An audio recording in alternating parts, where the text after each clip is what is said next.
Hope you're doing okay. Hope you're keeping safe. Hope you're keeping sane.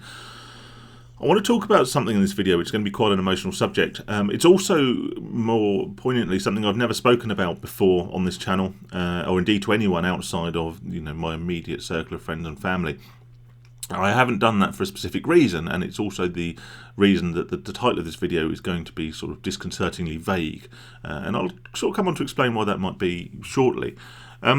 It's about a period of my life sort of 4 years ago, which did have a significant impact on the way I viewed my life, on the way I chose to live my life. And I guess, whilst not directly, it could be partially to thank for my decision to get into a lasting form of gambling recovery. So if we rewind the clock 4 years, I was at quite a bad stage in my addiction. I was also at a reasonably bad stage in life. Yes, of course, I had positives and some blessings, as we would say, but there were sort of a significant number of factors which made my life quite sort of stressful, and I was at quite a dark kind of place, at the risk of sounding cliche. A lot of this, of course, would have been either directly or indirectly caused by my gambling addiction, but there were other issues as well. And one day I had what I thought was neither here nor there. I had a chain on. Those who watch the channel might realise I'm a bit of a fan of jewellery. I had quite a heavyweight chain on, took it off, and there was a little bit of blood on the clasp, or one of the links near the clasp. Didn't really think anything of it. I've always had a sort of bit of a problem with my skin.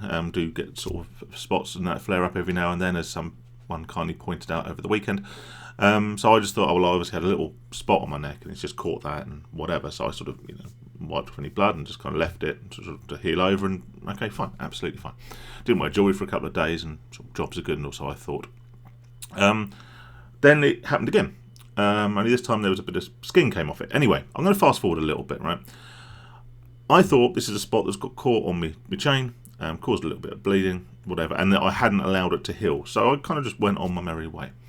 A couple of months later, I still had this thing on my neck, and my wife was insisting that I went to the doctors to get this checked out. But I, being a stereotypical man, I'm not saying all men are like this, but being a stereotypical man, I didn't want to go. I was overweight, I was very unhealthy at the time, not exactly a figure of health as we speak, but certainly better than I was.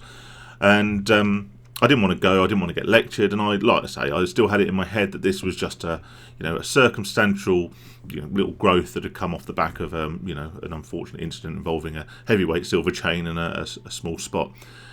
So literally over a year went by. I couldn't tell you the exact timescales. This thing didn't go away. In fact, it got bigger and it grew, and pretty much every shirt I owned had big blood marks on the collar. And eventually I said, all right, I concede. I admit defeat, this isn't getting better. This may be something more serious than just a spot that's got caught. I will go and see a doctor. So I did. And I think you can probably guess the next part of the story. I went in, he looked at it, sounded a bit serious. Told me, okay, look, I'm going to have to take a bit of this away, send it off for a biopsy. But there's a good chance that it's some form of skin cancer. So yeah, that was quite a, it's always a statement that you don't want to hear, isn't it? And obviously at this point there's no clear indication that it's going to be sort of serious, or dare I say terminal. It was just, that's what it's most likely to be. The doctor very kindly explained that, skin cancers come on a massive, wide-sweeping scale, from those that are completely, almost completely harmless, to obviously the significantly more fatal type. I asked him at the stage, should I be afraid? Should I be scared of this? And he said, don't be afraid, don't be scared until someone in a white coat tells you should be. A point which I only include because I thought actually that was a really good line, a really good line from the doctor, and something that I've sort of considered trying to live by a little bit more as we went forward.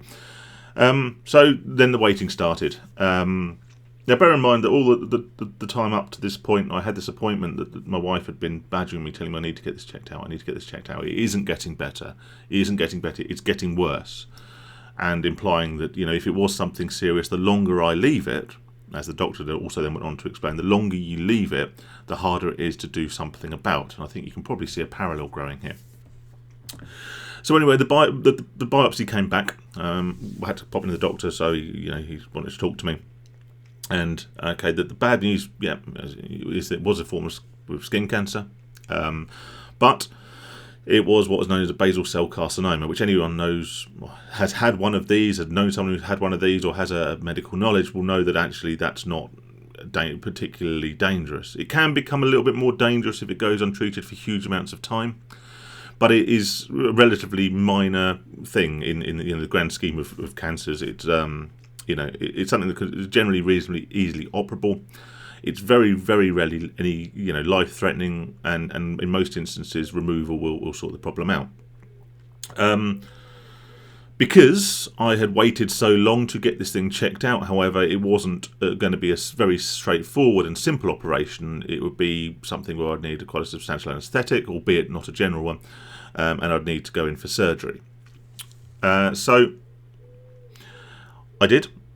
And I went and had the surgery, which was singly one of the most unpleasant experiences of my life. I was conscious, and they removed quite a deep chunk of obviously skin and flesh, whatever, from my neck. I've now got a sort of about 6-inch scar on the back of my neck, which I'm reliably informed could have been almost blemish free had I have addressed this particular thing in time, but I didn't.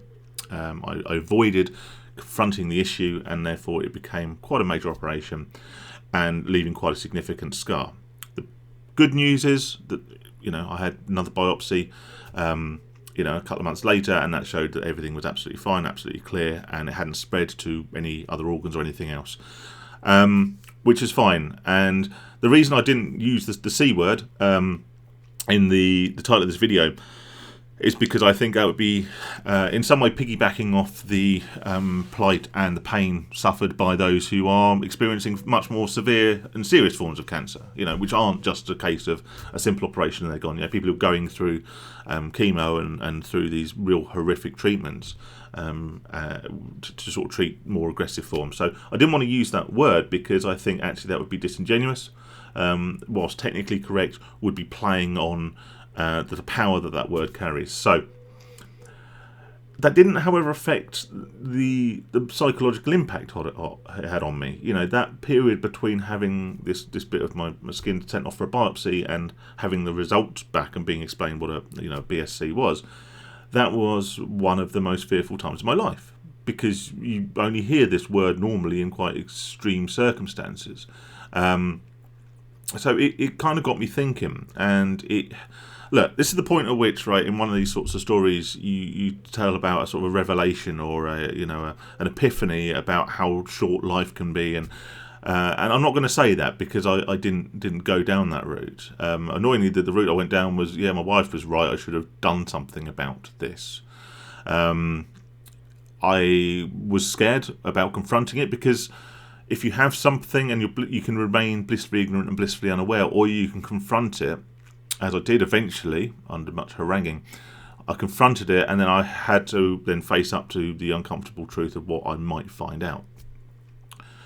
So whilst there was no epiphany about the shortness and meaning of life and how I wasted so much time, gambling and doing all this stupid shit when I should have been, doing more productive stuff, building relationships, building a life. Okay, this is something I came to later reflect on, but I wasn't thinking that at the time.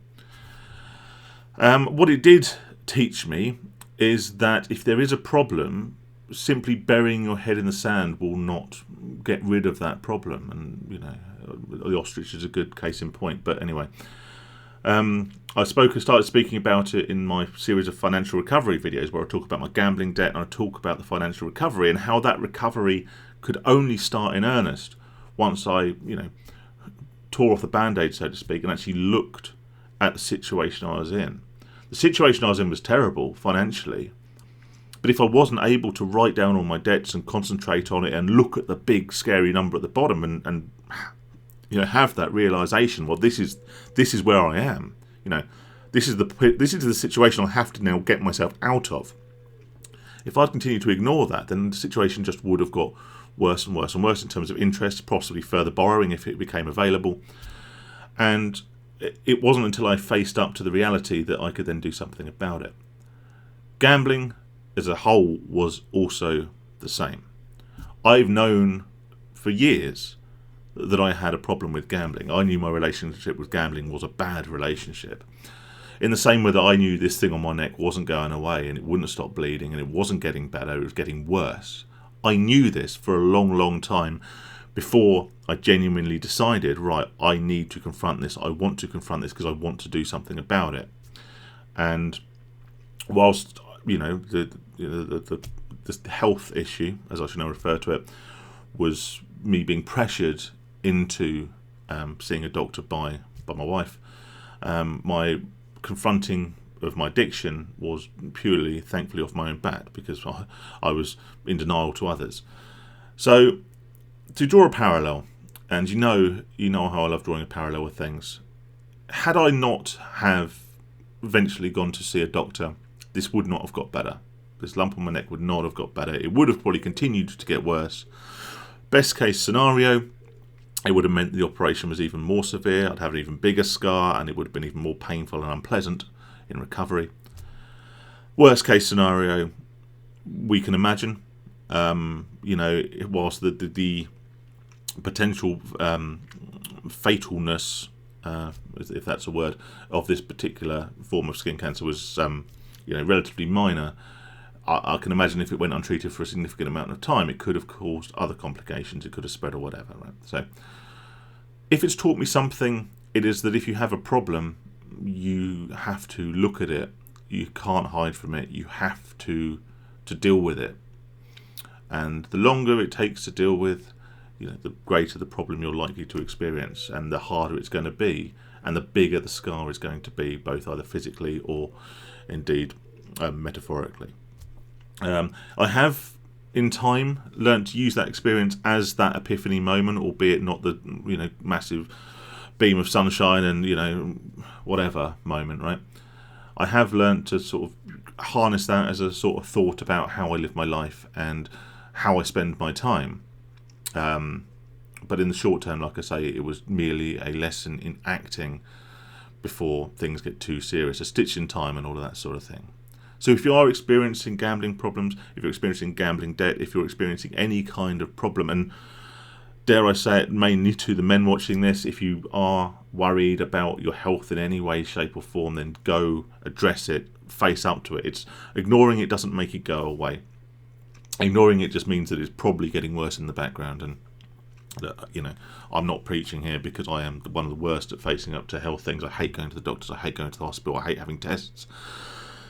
But I know now that it's often essential in order to prevent further long-term damage. Sometimes, I guess ultimately, could be irreparable. Like I say, serious topic, serious lesson learnt for me. Like I say, I'm not making this video to be preachy or to sort of say, oh, you've got to do this, you've got to do that. You live your life. Do what makes you happy. But also, if I can help encourage you to face up to whatever you're struggling with in life and get the help you need, then I guess hopefully that could be beneficial. And if it rings true with you, then that's good too, isn't it?